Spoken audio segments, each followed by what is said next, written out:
Marcus Chen wiped the sweat from his forehead as he crawled through another maintenance tunnel aboard the massive alien starship. The heat was unbearable, and the constant vibrations told him everything he needed to know about the ship's condition. It was dying. 3 weeks ago, Marcus had been working on a mining station in the Outer Rim when the distress signal came through. A Zen-3 exploration vessel, the Void Dancer, was stranded in deep space with critical system failures. The crew of 200 aliens was slowly suffocating as their life support systems collapsed one by one. What made this situation unusual was the request itself. The Zen-3, proud and technologically advanced, had specifically asked for human assistance.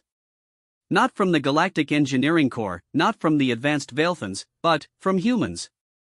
The species they had dismissed as primitive just 50 years earlier.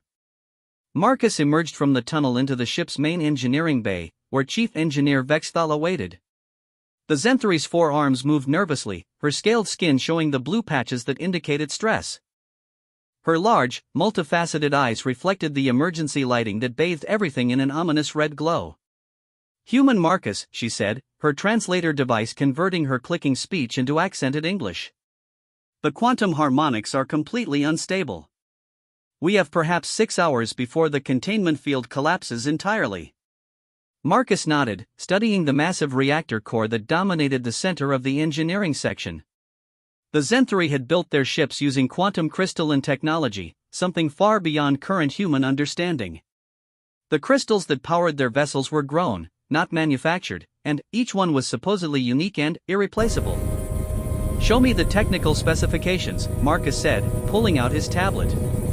He had spent the journey here studying everything the Zen-3 had shared about their technology, but seeing it in person was different.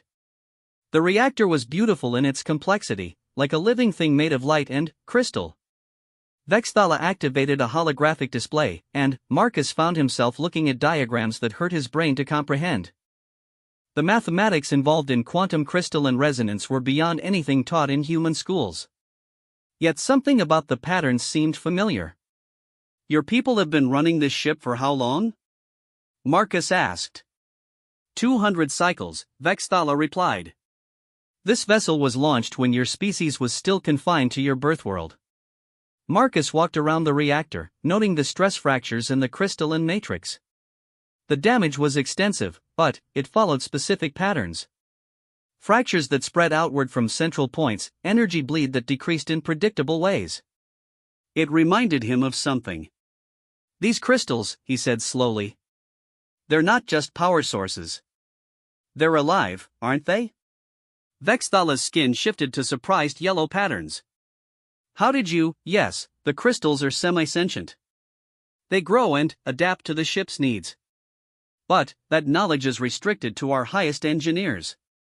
Marcus grinned. "I spent 5 years working in biomechanical systems on Earth. These patterns look exactly like what happens when you push a living system beyond its limits for too long." He pointed to one of the larger fractures. "See this? Classic stress response. Your crystal is exhausted." The alien engineer's forearms gestured frantically. "Impossible. The crystals are immortal when properly maintained. We follow the ancient protocols exactly." "That's your problem," Marcus said, warming to the subject. "You're treating it like a machine instead of a living thing. When did your people last allow the crystal to rest?" "Rest?" Vexthala's confusion was evident. "The crystal has operated continuously since installation. To shut it down would kill it." Marcus shook his head. "Not shut down. Rest. Even living things need sleep." He pulled up his own tablet and showed her biorhythm data from Earth. "Every living system has cycles. Work and rest, stress and recovery. If I'm right, your crystal is suffering from the equivalent of chronic exhaustion." Before Vexthala could respond, alarms began blaring throughout the ship. The lighting shifted from red to purple, and Marcus felt the deck vibrating more violently under his feet. "The harmonics are destabilizing faster," Vexthala said, her skin now showing deep orange panic patterns. "We have perhaps 2 hours, not 6. Marcus looked at the reactor again, seeing it with new eyes. The other Zen-3 engineers had tried everything they knew, following procedures that had worked for centuries. But sometimes the old ways weren't enough. "I need to access your historical records," he said. "Everything about how these crystals were first discovered and cultivated." "That information is sacred," Vexthala protested. "Only the crystal keepers on our home world have access to the original texts." "Then, we'd better hope they're in a sharing mood," Marcus replied, "because I think your ancestors knew something that got lost over the centuries." As he spoke, another series of alarms joined the cacophony. The ship's artificial gravity fluctuated, making Marcus's stomach lurch. Through the transparent aluminum windows, he could see stars shifting position as the ship began to drift.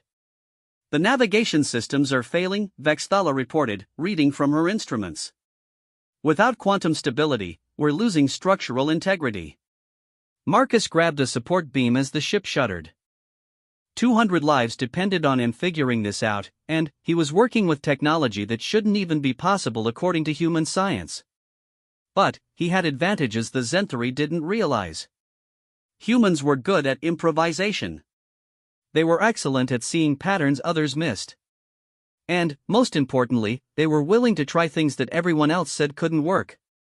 "Get me those records," he said firmly. "And prepare your engineers for some very unorthodox modifications."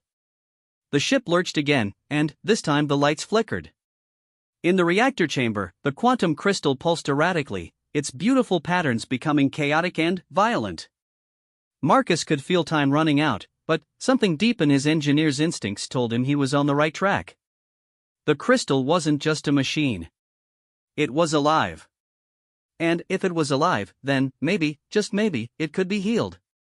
As Vexthala reluctantly began accessing the sacred archives, Marcus started making calculations on his tablet. The math was impossible by human standards, but patterns were patterns. And if there was one thing humans excelled at, it was finding new ways to solve impossible problems.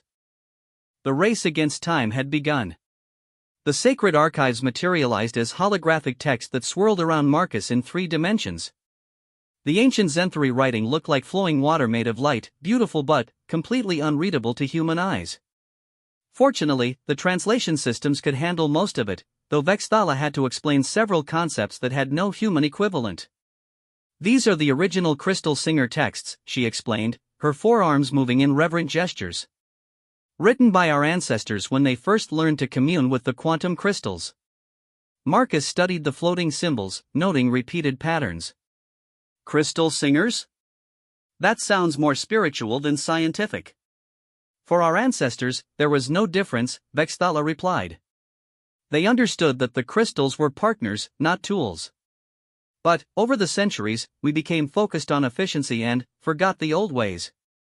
As Marcus read deeper into the archives, his suspicions grew stronger. The ancient Zen-3 hadn't just used the crystals for power. They had formed symbiotic relationships with them, understanding their needs and respecting their nature as living entities. "Look at this passage," he said, pointing to a section about crystal cultivation. "Your ancestors didn't just grow them. They sang to them, created resonance chambers where the crystals could experience different harmonics. When was the last time anyone tried that?" Vexthala's skin shifted through several color patterns, indicating deep thought. "Not for generations. Modern engineering deemed such practices inefficient and unnecessary." The ship shuddered again, more violently this time. Through the engineering bay's communication system, they could hear reports from other departments. The life support was operating at 30% capacity. The artificial gravity was failing in several sections. Most critically, the hull integrity was beginning to weaken as the quantum field that held the molecular structure together started to collapse. "We need to try the old ways," Marcus said urgently. "But we need to do it now." The resonance chamber was destroyed decades ago to make room for more efficient quantum processing units, Vexthala admitted, her skin showing deep shame patterns. Marcus looked around the engineering bay, his mind racing. "Then, we build a new one. What did the original chambers look like?" Working together, they accessed more ancient texts. The resonance chambers were surprisingly simple in design, basically hollow spheres positioned around the quantum crystal where harmonically tuned sounds could create specific vibration patterns. The tricky part was that each crystal required unique frequencies, like a musical signature. The crystal singers spent years learning each crystal's song, Vexthala explained as they worked. It was considered as sacred art. I don't have years, Marcus said, studying the chamber schematics. But I have something else. He pulled out a small device from his toolkit, something that looked primitive compared to the advanced Zenthri technology around them. What is that? Vexthala asked. Harmonic analyzer, Marcus replied. We use them in mining operations to detect stress fractures in metal structures. If your crystal is alive, it should have a baseline harmonic signature, and the stress should show up as deviations from that pattern. As he connected the device to the ship's sensor array, alarms began sounding from a new section of the vessel. The navigation officer's voice crackled through the communication system, reporting that they were being pulled into the gravity well of a nearby brown dwarf star. Without stable navigation, we'll be torn apart by tidal forces within the hour, Vexthala said, her panic patterns spreading across her skin. Marcus ignored the growing chaos around him and focused on his readings. The analyzer showed the crystal's current harmonic signature as a chaotic mess of conflicting frequencies. But, underneath the noise, he could detect patterns. Rhythms that tried to emerge before being overwhelmed by the stress responses. There, he said, pointing to his screen. Your crystal is trying to sing, but it's exhausted. The frequencies are all wrong because it's been forced to operate outside its natural patterns for too long. Vexthala looked at the readings with growing amazement. How did you see this? Our most advanced diagnostic systems showed nothing. Because you were looking for mechanical problems, Marcus explained as he began setting up improvised resonance chambers using empty cargo containers and modified communication equipment. This is a biological problem. The crystal needs to remember how to sing properly. Working with desperate efficiency, they positioned the makeshift chambers around the reactor core. Marcus programmed his harmonic analyzer to filter out the stress patterns and amplify the underlying natural frequencies. It was crude compared to the ancient crystal singer methods, but it might work. Ready? He asked.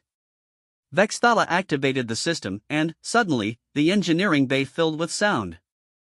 Not the harsh mechanical humming they were used to, but something deeper and more organic. The quantum crystal began to resonate in response, its chaotic patterns starting to stabilize. For a moment, Marcus thought it was working. The reactor's output stabilized, and the ship's shuddering decreased. But, then, new alarms began sounding as his harmonic analyzer detected something unexpected. There's another signal, he said, studying his readouts in confusion. It's coming from outside the ship. Vexthala checked her own instruments and gasped. You're right. There's a harmonic response coming from the brown dwarf system we're approaching. Marcus felt a chill that had nothing to do with the failing environmental systems. Pull up a gravitational map of this region. The holographic display showed their current position relative to nearby stellar objects. The brown dwarf they were being drawn towards sat at the center of a small system, with several large asteroids orbiting around it. But, as Marcus studied the orbital patterns, he noticed something strange. Those aren't random asteroids, he said slowly. Look at the spacing. The orbital resonances. They're perfectly arranged to create gravitational harmonics. Vexthala's forearms moved frantically over her controls, running calculations. Impossible. Natural systems don't arrange themselves so precisely. Unless they're not natural, Marcus replied, his voice barely above a whisper. The implications hit both of them at the same time. Someone had deliberately arranged those asteroid orbits to create a massive gravitational resonance chamber. Someone who understood quantum crystal technology better than even the ancient Zenthri. The predecessors, Vexthala breathed, using a term Marcus had heard whispered among the crew but never explained. Who are the predecessors? Ancient myth, she replied, though her skin patterns suggested she was beginning to believe otherwise. A civilization that supposedly existed before any of the current galactic species evolved. Legend says they mastered technologies that made quantum crystalline engineering look primitive. As if responding to their discovery, the quantum crystal in the reactor core began to sing more clearly. The harmonic pattern stabilized, and the ship's systems started coming back online. But, instead of random recovery, the improvements followed specific sequences, as if something was guiding the process. The crystal is responding to the gravitational resonance from the brown dwarf system, Marcus realized. It's not just a power source. It's a receiver. Receiving what? Marcus looked at the growing harmony between their crystal and the mysterious signals from the brown dwarf system. Whatever the predecessors had built out there, it was still active. Still waiting for someone with the right knowledge to find it. Information, he said. I think your crystal isn't just powering the ship. I think it's been trying to receive a message this whole time. The ship's engines came back online with a smooth hum that Marcus had never heard before. The quantum crystal blazed with organized light patterns that formed complex geometric shapes in its crystalline matrix. And, from the brown dwarf system ahead, more signals began to emerge. Marcus realized they weren't just fixing a broken starship anymore. They were about to discover something that could change everything the galaxy thought it knew about its own history. The real adventure was just beginning. The Void Dancer approached the brown dwarf system under perfect control, its quantum crystal singing in harmony with the gravitational resonance field that surrounded them. Marcus stood in the observation deck alongside Vexthala and Captain Zorthek, watching as their sensors revealed the impossible architecture hidden in the asteroid orbits. By the ancient lights, Captain Zorthek whispered, his normally commanding voice filled with awe. The entire system is artificial. What they had initially thought were asteroids were actually massive structures, each one the size of a small moon. They orbited the brown dwarf in perfect mathematical harmony, creating gravitational waves that pulsed through space in complex patterns. And, at the center of it all, partially hidden within the brown dwarf's corona, was something that defied easy description. It's a space station, Marcus said, though the term felt inadequate. The structure was easily the size of Earth's moon, but it seemed to be made of the same quantum crystalline material as their ship's reactor. It pulsed with internal light that synchronized with the gravitational waves from the orbiting structures. How is it surviving inside a stellar corona? Vexthala asked, checking her instruments repeatedly as if they might be malfunctioning. The gravitational resonance, Marcus realized. It's not just for communication. The orbital structures are creating a stable pocket within the star's atmosphere. Whoever built this had complete mastery over gravitational forces. As they drew closer, the quantum crystal in their ship began receiving more complex signals.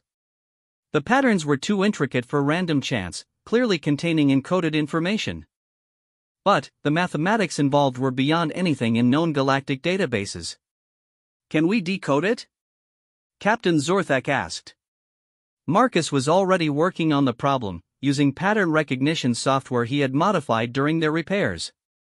It's not just mathematical, he said after several minutes of analysis. There are harmonic components, gravitational frequency modulations, and something else. Something that looks almost like. Like what, human Marcus? Like emotional resonance patterns, he finished, hardly believing what his instruments were telling him. Whoever sent this message didn't just want to share information. They wanted to share feelings, experiences, memories. The captain's scaled features showed the Zenthri equivalent of confusion. You believe the predecessors embedded emotions into a gravitational signal? Not embedded, Marcus said, his excitement growing. Transmitted. If I'm reading this correctly, the entire system is designed to create a perfect empathic connection between the sender and receiver. When we decode this message, we won't just understand what they wanted to tell us. We'll actually experience their memories. Vexthala's forearms moved in nervous patterns. That level of technology should be impossible. The energy requirements alone would require harnessing an entire star. Marcus pointed toward the brown dwarf at the system's center. Which is exactly what they did.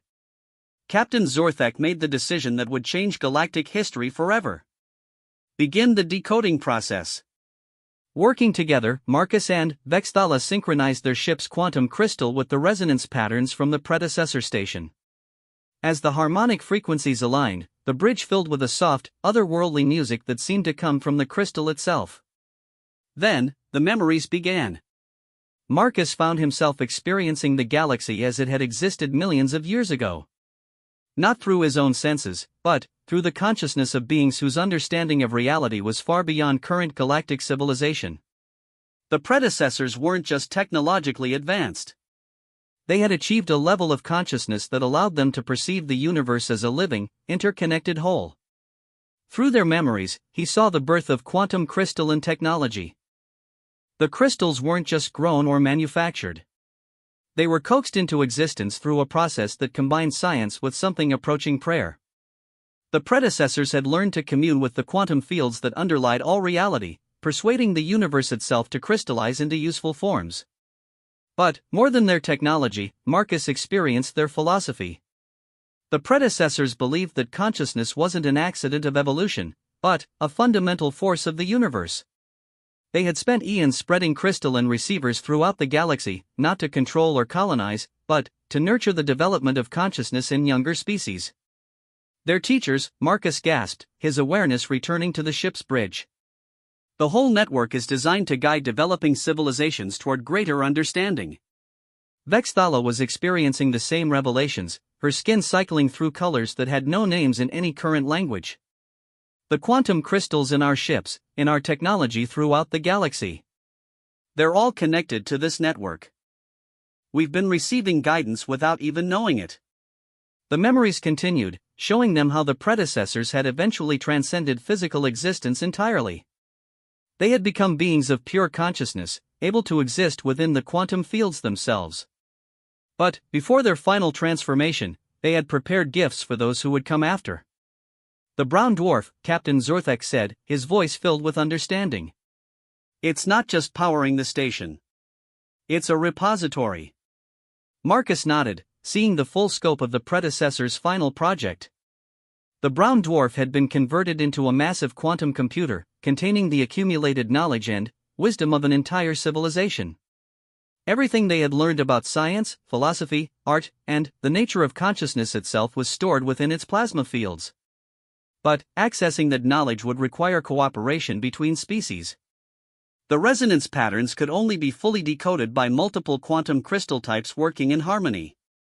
The Zenthuri crystals were just one part of a larger network that included technologies developed by every major galactic civilization.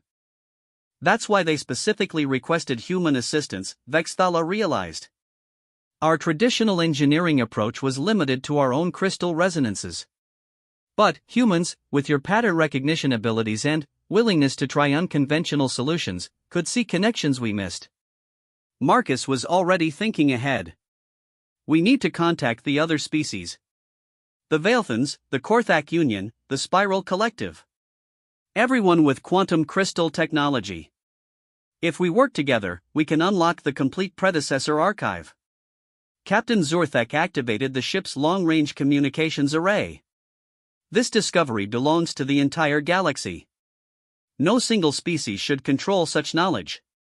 As word spread throughout civilized space, ships from dozens of different species began converging on the brown dwarf system. Each brought their own quantum crystal technologies, their own pieces of the puzzle the predecessors had left behind. Marcus found himself at the center of the greatest cooperative effort in galactic history. Humans, who had been considered primitive newcomers just decades earlier, were now recognized as essential partners in unlocking the galaxy's greatest mystery. The irony wasn't lost on him. Humanity's supposed weaknesses, their tendency toward unconventional thinking and their willingness to take risks others deemed foolish, had made them uniquely qualified to solve problems that had stumped more advanced civilizations. Over the following weeks, as more species arrived and contributed their technologies to the decoding effort, the full scope of the predecessor legacy became clear.